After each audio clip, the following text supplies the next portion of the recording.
A Jewish Christmas tale. Seriously, if it wasn't clear from the description, that is exactly what you're getting here.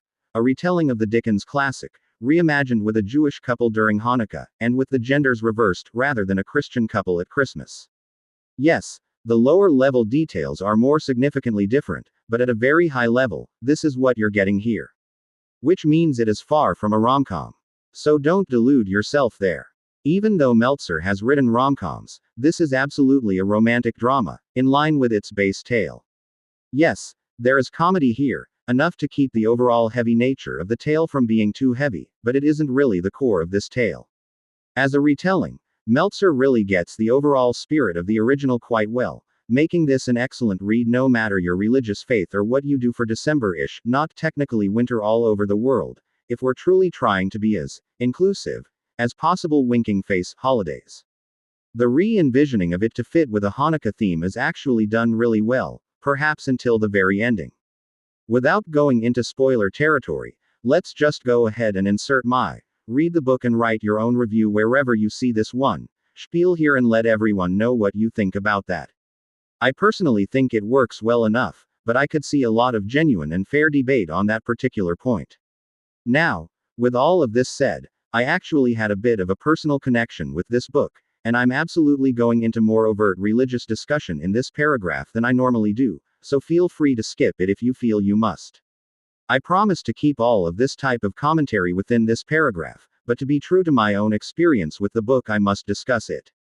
You see, while I can't reveal what the personal connection is without going into spoiler territory, and to be clear, my own experience here wasn't exactly the same in particulars, only fairly similar in end effect. What I really need to discuss here is how the religious aspect hit. Because what struck me, as a near-lifelong Christian who grew up in the Southern Baptist Church before finding the more Anabaptist-type Christian traditions as an adult and more closely identifying with them now, is the absolute despair this couple felt due to their religion offering no real hope in that particular circumstance. And while despair is an absolutely normal human reaction in it, which Meltzer absolutely nailed, by the way, as a Christian, there is always hope there. Enough to put a blindingly golden lining on even the darkest clouds, and sometimes the only thing a Christian can really cling to in those situations. Again, this was something I actually lived in a very similar circumstance, so I had to speak up at least a bit here. Meltzer makes it a point with most everything she does in her public life to celebrate all things Jewish, and certainly in her writings, and she absolutely nails it here, at least so far as a son of the South who has only casually known a few different Jews throughout his life can tell, at least.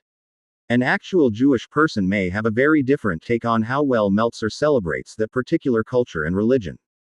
But this is my review of this book, and from my view, I stand by what I said.